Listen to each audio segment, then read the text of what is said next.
Assalamualaikum warahmatullahi wabarakatuh. Nama yang diberi Akil Haris Muhammad Khairi daripada kelas 3 Jannat Al-Khuldi.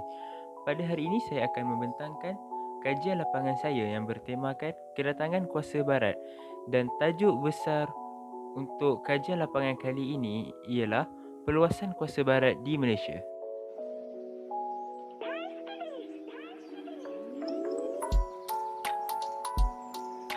Pertama sekali kita dapat lihat jadual kerja. Pada 8 hari bulan 9 2021, guru saya iaitu Puan Hasliza memberikan taklimat tentang kajian lapangan sejarah dari mula sehingga faktor kedatangan kuasa barat. Pelajar juga dikehendaki membuat kajian dari mula sehingga faktor kedatangan kuasa barat. Pada 16/9/2021, pelajar membuat kajian lapangan dari tajuk sehingga kedatangan kuasa barat pada abad ke-16. Pada minggu berikutnya, bertarikhkan 22 hari bulan 9 2021, guru menyambung taklimat tentang kajian lapangan sejarah dari langkah-langkah memelihara kedaulatan negara sehingga tamat kajian. Selain itu, pelajar juga dikehendaki menyelesaikan kajian lapangan dan menghantarnya pada 30 hari bulan 9 2021. Pada 24 hari bulan 9 2021, pelajar membuat kajian lapangan sehingga faktor kedatangan kuasa barat pada abad ke-17 dan ke-18. Pada 26 hari bulan 9 2021 sehingga 27 hari bulan 9 2021, pelajar iaitu saya menyelesaikan kajian lapangan sejarah. Pada 28 hari bulan 9 2021, saya membuat rakaman video pembatangan kajian lapangan sejarah. Dan pada 29 bulan 9 2021, pelajar iaitu saya menghantar kajian lapangan sejarah dan video pembatangan ke Google Classroom. Poin pertama, penyertaan masalah. Serta diingatkan bahawa saya juga telah meng-highlightkan poin-poin penting dalam kajian lapangan ini. Mari kita lihat. Yang pertama, penyertaan masalah. Pelajar menghasilkan kajian ini adalah untuk mengkaji latar belakang persaingan kuasa barat di Malaysia. Selain itu, pelajar juga ingin mengetahui tentang faktor-faktor kedatangan kuasa barat pada abad ke-16 hingga abad ke-20. Tidak dilupakan juga, pelajar juga mahu mengkaji kesan pentadbiran barat terhadap ekonomi di negara kita. Akhir sekali, pelajar juga hendak mengambil tahu tentang langkah-langkah memelihara kedaulatan negara. Bagi objektif kajian pula, objektif kajian ini adalah untuk pelajar menghuraikan latar belakang persaingan kuasa barat di Malaysia. Selain itu, pelajar juga menghasilkan kajian ini untuk memahami faktor kedatangan kuasa barat pada abad ke-16 hingga abad ke-20. Di samping itu, pelajar juga hendak mengkaji kesan pentadbiran barat terhadap ekonomi. Akhir sekali, pelajar mahu mengetahui langkah-langkah memelihara kedaulatan negara. Seterusnya, kaedah kajian ditunjukkan. Untuk melakukan kajian ini, saya merujuk buku teks sejarah tingkatan 3 untuk mencari maklumat tentang faktor kedatangan kuasa barat pada abad ke-16 hingga abad ke-20 dan kesan pentadbiran terhadap ekonomi. Selain itu, saya juga melayari internet untuk mencari maklumat tentang latar belakang persaingan kuasa barat di Malaysia, faktor kedatangan kuasa barat pada abad ke-16 hingga abad ke-20, kesan pentadbiran barat terhadap ekonomi dan langkah-langkah memelihara kedaulatan negara. Akhir sekali, saya telah menonton video di siaran Simple History dalam aplikasi YouTube untuk mendapatkan maklumat tentang revolusi perindustrian. Bagi poin keempat pula, latar belakang persaingan kuasa barat di Malaysia. Bermulanya sejarah di Malaysia dengan kewujudan Kesultanan Melayu Melaka yang juga dikatakan sebagai kerajaan yang terunggul dalam sejarah tanah Melayu. Melaka merupakan pusat perdagangan yang termasyhur di Asia Tenggara pada abad ke-15 kerana kedudukannya yang strategik dan kekayaan bahan mentah. Hal ini menggalakkan ekspedisi kuasa barat ke Asia Tenggara untuk berdagang rempah ratus dan pelbagai lagi barang dagangan, sekaligus menggalakkan persaingan kuasa barat di negara kita. Jatuhnya Kesultanan Melayu Melaka di bawah jajahan Portugis yang merupakan penjajah berimperialisme lama. Portugis menjajah Melaka untuk tujuan 3G, iaitu gold, kekayaan tanah jajahan, glory, sanjungan yang tinggi, dan juga gospel, penyebaran agama Kristian yang juga menjadi tujuan utama penjajah. Penjajah berimperialisme lama lain untuk menjajah. Setelah jatuh ke tangan Portugis, tanah Melayu dijajah semula oleh Belanda pada abad ke-17 dan British pada abad ke-19 melalui Perjanjian Leiden. Info tambahan, tanah Melayu paling lama dijajah oleh British berbanding kuasa-kuasa barat yang lain. 5.1.1 Faktor kedatangan kuasa barat pada abad ke-16. Antara faktor kedatangan kuasa barat pada abad ke-16 ialah British mahu mencari sumber rempah ratus bagi keperluan perdagangan. Perdagangan rempah ratus ini melibatkan para penghuni tamadun bersejarah Eropah, Amerika Utara dan juga Asia. Perdagangan rempah ratus paling banyak dijalankan di kawasan Asia Tenggara dan negara India merupakan antara negara yang terlibat dalam perdagangan rempah ratus. Sehubungan dengan itu, kawasan tumpuan yang menjadi pusat perdagangan rempah ratus di Malaysia ialah Melaka yang kepada ketika itu dikuasai oleh Alfonso di Albuquerque untuk diserahkan kepada Portugis. Contoh rempah ratus yang diperdagangkan pada waktu itu ialah bunga lawang, kayu manis, halia dan lada hitam.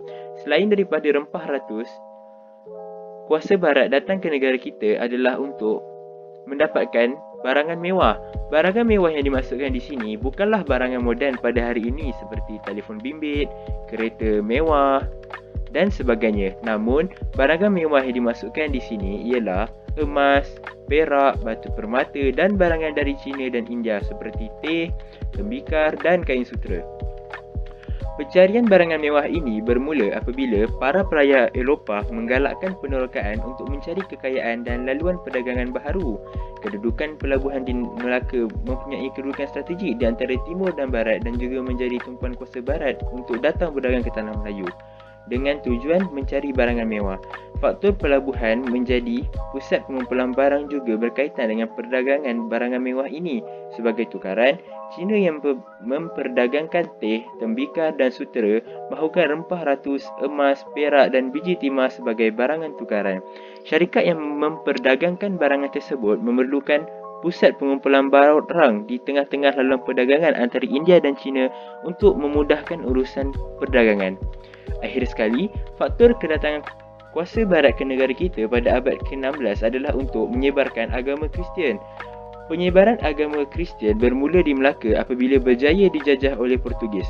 Hal ini boleh dibuktikan dengan kewujudan binaan Christ Church di Melaka yang dibina oleh Portugis pada abad ke-17. Kini, Christ Church menjadi tarikan para pelancong yang mahu datang melawat negeri Melaka. Tidak juga dilupakan, menurut kajian, hampir 45% daripada jumlah populasi di Malaysia pada masa kini merupakan penganut agama Kristian. Telah menjadi contoh bahawa kuasa barat datang ke negara kita untuk menyebarkan ajaran Kristian. 5.1.2 Faktor kedatangan kuasa barat pada abad ke-17 dan ke-18.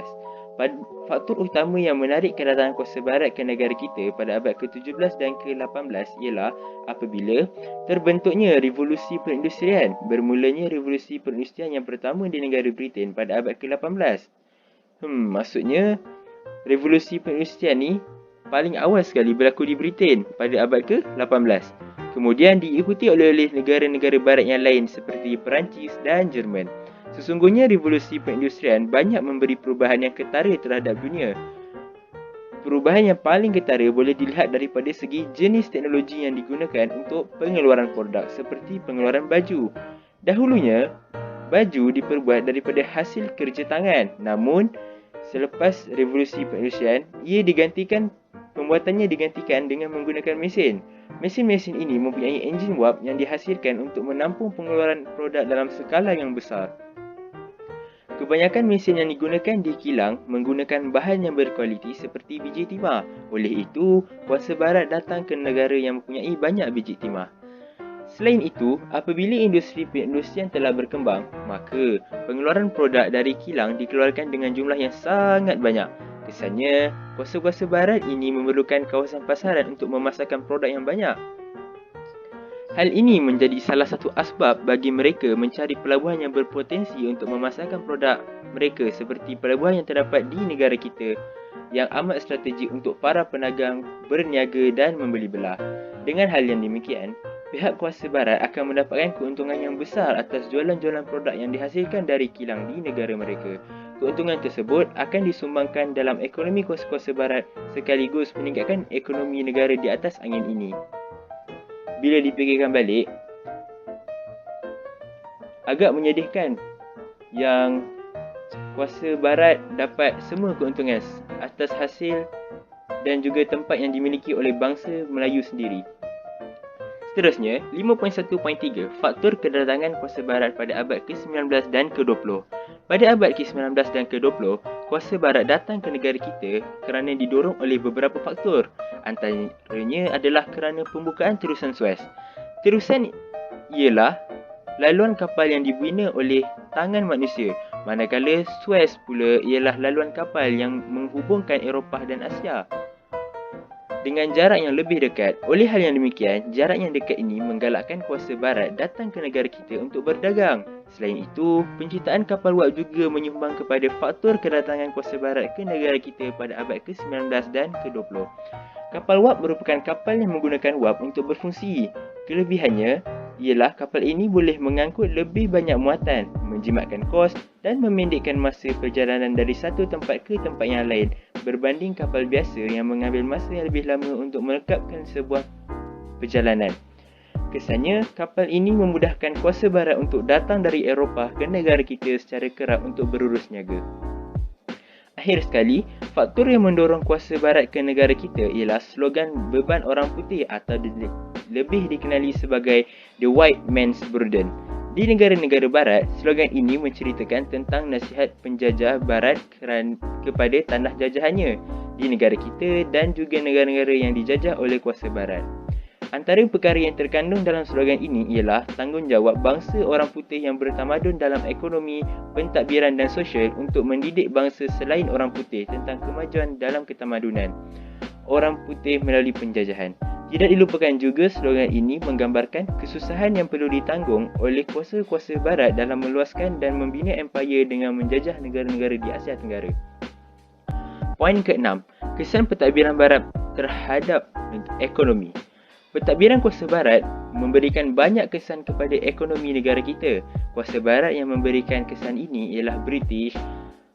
Antara kesan yang diberikan oleh British adalah wujudnya perubahan dalam sistem pengangkutan di negara kita. Terbinanya kereta api dengan tujuan mengangkut biji timah ke pelabuhan untuk dieksport ke Britain.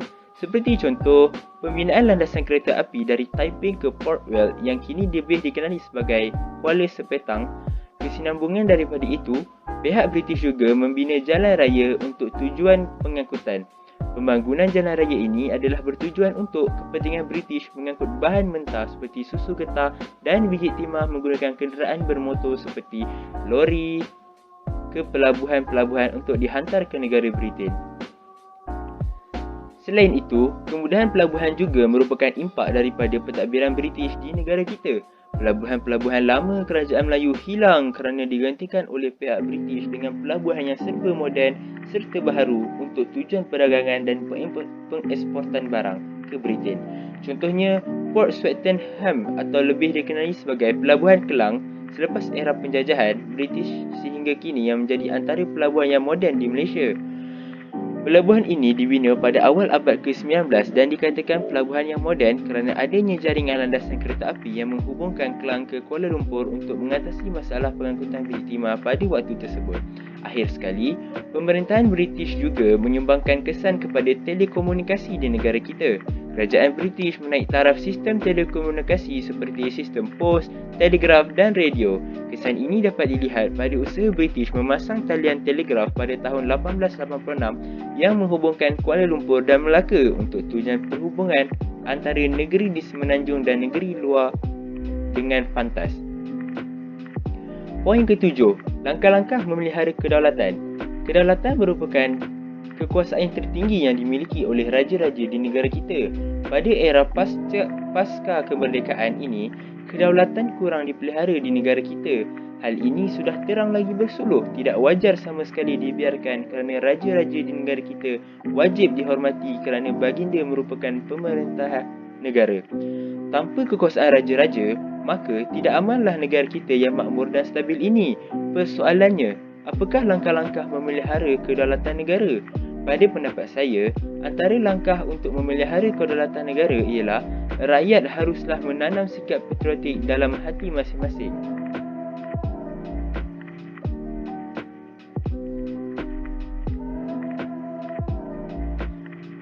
Sikap patriotik bermaksud sikap cinta akan negara. Hal ini supaya kita kekal hidup dalam keadaan yang harmoni dan tidak berpecah belah antara satu sama lain walaupun berbilang bangsa dan agama. Contohnya, kaum Melayu, India dan Cina boleh hidup bersama dalam satu kawasan kejiranah yang sama secara aman damai tanpa sebarang masalah perkauman kerana adanya sifat patriotik yang ditanamkan di lubuk hati masing-masing. Marilah di kesempatan ini, saya juga ingin memohon para penonton untuk berdoa agar negara kita terus aman dan peristiwa-peristiwa buruk seperti peristiwa 13 Mei tidak berlaku lagi di negara ini. Jelaslah bahawa sikap patriotik yang ditanam di dalam hati boleh menjaga kedaulatan negara. Selain itu, kita sebagai rakyat Malaysia haruslah menghormati lambang kebesaran negara. Lambang kebesaran negara merupakan tanda atau simbol yang mewakili kebesaran negara kita. Lambang kebesaran negara haruslah dihormati kerana lambang tersebut menggambarkan kehormatan kepada raja-raja di Malaysia dan kehormatan kepada tanah air kita. Kemarahan haruslah ditimbulkan ketika lambang kebesaran negara kita dihina, seperti contoh, bendera kita dipijak-pijak atau dipermainkan oleh pihak yang tidak bertanggungjawab. Pihak yang tidak bertanggungjawab ini haruslah dikenakan tindakan undang-undang yang berat ke atas mereka. Terbuktilah bahawa kedaulatan negara boleh dijaga dengan adanya sifat saling menghormati terhadap lambang kebesaran negara. Akhir sekali, kita sebagai rakyat Malaysia perlulah bersifat produktif untuk memajukan negara. Sifat produktif bermaksud sifat yang boleh membuahkan hasil yang positif dalam diri seseorang. Kita boleh menjadi produktif dengan berfikiran kritis dan matang untuk membantu kebangkitan kemajuan dalam negara. Dijadikan sebagai contoh, kita boleh menyalurkan buah fikiran kita kepada pihak pemerintah negara atau menghasilkan kemajuan dari segi ekonomi dan sosial yang boleh menyumbangkan nilai kebaikan kepada negara. Kesannya, kita boleh mengharumkan nama negara di pentas dunia kerana kemajuan yang disumbangkan. Tidak dinafikan bahawa bersifat produktif untuk memajukan negara boleh melindungi kedaulatan negara. Yang ke-8, kesimpulan. Kesimpulannya, kajian ini memberikan pengetahuan seperti faktor kedatangan kuasa barat ke negara kita pada abad ke-16 hingga abad ke-20 dan juga faktor ini berkesinambungan dengan kesan pentadbiran kuasa barat pada ekonomi. Contohnya, kuasa barat memerlukan biji timah untuk digunakan dalam revolusi perindustrian pada abad ke-17 dan ke-18 dan kesannya, pihak barat membuat landasan kereta api di negara kita pada abad ke-19 dan ke-20 untuk mengangkut biji timah tersebut ke pelabuhan untuk dieksport ke Britain. Seterusnya, kajian lapangan ini juga mengajarkan nilai yang terdapat pada pihak-pihak kuasa barat dan nilai yang terdapat dalam langkah-langkah memelihara kedaulatan negara. Antara nilai yang kita boleh dapat daripada kuasa barat ialah nilai kebijaksanaan kerana pihak barat bijak menggunakan pelbagai strategi untuk menjajah negara kita seperti strategi perjanjian, manipulasi dan tipu hela. Di sebalik itu, nilai yang kita boleh dapat daripada langkah-langkah memelihara kedaulatan negara pula ialah nilai patriotisme. Sesungguhnya nilai patriotisme merupakan nilai yang penting bagi menggalakkan negara kita dalam keadaan yang saling bersatu padu antara masyarakat dan sentiasa bebas daripada ancaman dalaman dan luaran. Akhir sekali, kajian ini memaparkan iktibar dan pengajaran yang kita boleh ambil sebagai persiadaan untuk menghadapi masa hadapan. Antara iktibar yang boleh diambil ialah kita seharusnya berhati-hati dan bijak dalam membuat sebarang rundingan dengan kuasa asing supaya tidak ditipu seperti Sultan Abu Bakar yang bijak membuat rundingan dengan pihak British. Tidak dilupakan juga, kita wajarlah memperkuat kuasa tentera untuk melindungi negara kita daripada ancaman kuasa luar. Akhir sekali, rujukan. Saya merujuk dua sumber utama iaitu bahan bacaan dan juga internet. Saya juga turut menyediakan link blog kajian di bawah. Sekian, wabillahi taufiq wal hidayah. Wassalamualaikum warahmatullahi wabarakatuh.